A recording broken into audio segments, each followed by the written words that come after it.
ওরা বলছিল যে সেকেন্ড রিপাবলিক মানে আমি চান তারা আনতে চাই এখানে। তো আমাকে বলতে হয়েছিল যে আমি চান তারাও চাই না, আমি তিন রঙের যে পতাকা আছে সেটাও চাই না, পতাকা একটাই থাকবে, লাল সবুজের পতাকা। রিপাবলিক মিনস যে কনস্টিটিউশন চেঞ্জ হবে, সিস্টেম অফ গভর্নমেন্ট চেঞ্জ হবে। যেমন হয়তো সিস্টেম অফ গভর্নমেন্ট চেঞ্জ হতে পারে, একটি কোয়াজি প্রেসিডেন্সিয়াল সিস্টেম হতে পারে, যেখানে রাষ্ট্রপতির কাছে কিছু ক্ষমতা থাকবে, কিছু ক্ষমতা পার্লামেন্টের কাছে থাকবে, ব্যালেন্সড অবস্থায় থাকবে।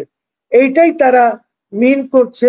আপনি যদি চেঞ্জই করেন তাহলে তো আপনাকে ওইভাবে ইলেকশন করতে হবে। আপনি কি 3 মাসের জন্য একটি ইলেকশন করবেন হান্ড্রেডস অফ ক্রোর্স অফ টাকা খরচ করে, আর 3 মাসের পর একটি রচনা করবেন সংবিধান, আর তারপরে আপনি ওই সংবিধান অনুযায়ী আবার ইলেকশন দেবেন? We do not have that kind of money.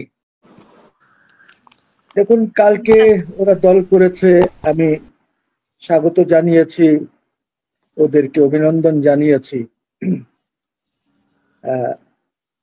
দল করাটা খারাপ না, দল অনেকেই করেছেন, অনেকেই করছেন, অনেকেই করবেন।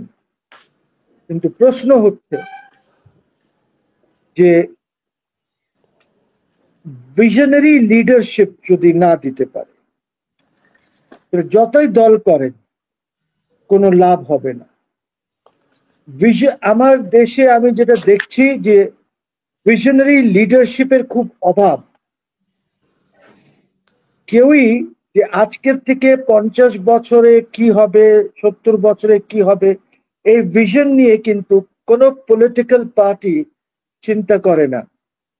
তারা চিন্তা করে কালকে ইলেকশনে কি হবে, কিভাবে ইলেকশন জিতা যাবে।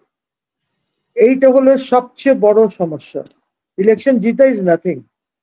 আমি তারেক সাহেবের একটি দেখলাম, উনি বললেন যে গণতন্ত্র না হলে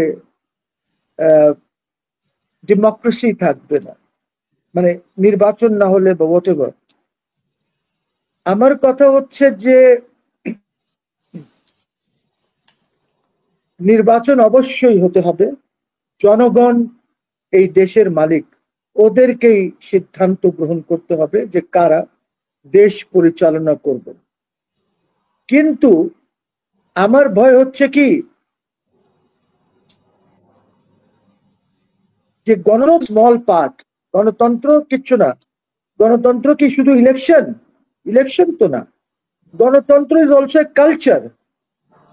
গণতন্ত্র হচ্ছে ফ্রি স্পিচ, গণতন্ত্র হচ্ছে আইনের শাসন, গণ ইয়ে হচ্ছে লিবার্টি। তো এই জিনিসগুলি আর অল পার্ট অফ গণতন্ত্র। গণতন্ত্র শুধু ইলেকশন না। এক। দ্বিতীয়ত, রিপাবলিকের যে কথাটা আপনি বলেছেন, এই রিপাবলিকের কথা তো আমি ওপেনলি পাবলিকলি বলেছি, এবং এই সেকেন্ড রিপাবলিক বলাতে অ্যাপেলেট ডিভিশন, আমাদের তৎকালীন অ্যাপেলেট ডিভিশন, তারা মনে করেছে যে আমি বোধহয় এখানে আরেকটি রাষ্ট্র সৃষ্টি করতে চাচ্ছি। একজন জজ বলেছিলেন যে আমি সেকেন্ড রিপাবলিক বলায় বলেছিলেন যে আমি, এটা অন রেকর্ড আছে কিন্তু সুপ্রিম কোর্টে, ওরা বলছিল যে সেকেন্ড রিপাবলিক মানে আমি চান তারা আনতে চাই এখানে। তো আমাকে বলতে হয়েছিল যে আমি চান তারাও চাই না, আমি তিন রঙের যে পতাকা আছে সেটাও চাই না, পতাকা একটাই থাকবে, লাল সবুজের পতাকা। তো এগুলি অনেক হয়েছে। সেকেন্ড রিপাবলিক যেটা তারা বলেছে, এইটাকে লিঙ্ক করতে হবে আপনাকে নতুন সংবিধানের সাথে। ওরা বলেছে যে নতুন সংবিধান রচনা করতে হবে। আমারও এই দাবি, নতুন সংবিধান, এই সংবিধানকে ছুঁড়ে ফেলতে হবে। নতুন সংবিধান যখন আপনি আনবেন, that will be your second Republic. যেরকম ফ্রান্সে আছে সেকেন্ড রিপাবলিক, থার্ড রিপাবলিক। আমি ব্যক্তিগতভাবে আবার এইটাই মনে করি যে ফার্স্ট রিপাবলিক তো ছিল যখন আমরা দেশ দেশ স্বাধীন হয়েছে, পাকিস্তান থেকে আলাদা হয়েছে, তখন তার এটা ফার্স্ট রিপাবলিক আমাদের। তখন সেকেন্ড রিপাবলিক হয়েছে 1975-এ, যখন বাকশাল করা হয়েছে, যখন সংবিধান একদম চেঞ্জ করে দেওয়া হয়েছে। থার্ড রিপাবলিক করা হয়েছে যখন আবার আমরা বাকশাল থেকে ট্রান্সফর্ম করলাম ডেমোক্রেসির দিকে, সংবিধান আবার পুরাটা চেঞ্জ করতে হলো। ফোর্থ রিপাবলিক হয়েছে আমাদের যখন আমরা 90-তে আবার প্রেসিডেন্সিয়াল ফর্ম থেকে আমরা যখন পার্লামেন্টারি ফর্মে গেলাম। তো এটা চলছে, কিন্তু ওরা যেটা মিন করছে সেকেন্ড রিপাবলিক, এই সেকেন্ড রিপাবলিক অ্যাকচুয়ালি প্রথমে কথা তুলেছিলেন আমাদের নিউ এজের যিনি এডিটর আছেন, উনি প্রথমে একটি প্রতিবেদনে এই কথাটি বলেছিলেন। তো আমরা সবাই জানি যে এই রিপাবলিক ডাজ নট মিন যে আপনি দেশদ্রোহী। রিপাবলিক মিনস যে কনস্টিটিউশন চেঞ্জ হবে, সিস্টেম অফ গভর্নমেন্ট চেঞ্জ হবে। যেমন হয়তো সিস্টেম অফ গভর্নমেন্ট চেঞ্জ হতে পারে, একটি কোয়াজি প্রেসিডেন্সিয়াল সিস্টেম হতে পারে, যেখানে রাষ্ট্রপতির কাছে কিছু ক্ষমতা থাকবে, কিছু ক্ষমতা পার্লামেন্টের কাছে থাকবে, ব্যালেন্সড অবস্থায় থাকবে। এইটাই তারা মিন করছে সেকেন্ড রিপাবলিক, যে পুরা নির্বাচন ছাড়া কি সম্ভব, নির্বাচন ছাড়া সম্ভব।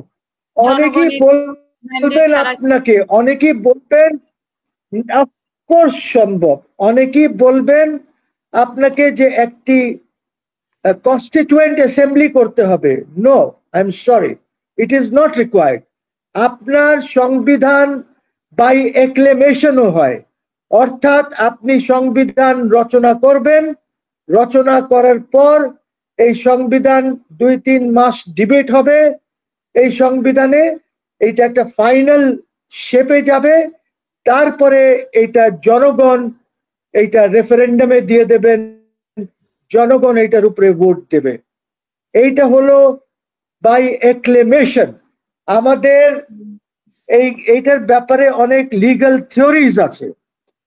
মেয়ারলি বাই সেইং যে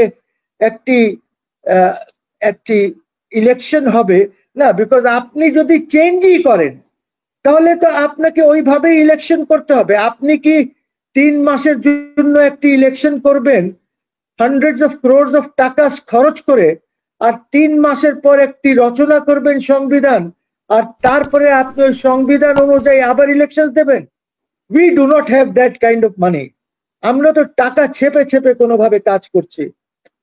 সিচুয়েশন ইজ নট গুড।